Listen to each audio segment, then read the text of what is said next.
বিধির বিধান, রাজার ছেলে রাম গেল বনবাসে, পূর্ণ করে বনের জীবন অযোধ্যাতে ফিরে আসে।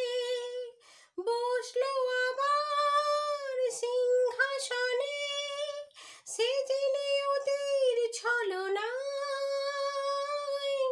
লিখেছে নিয়তি কার কপালে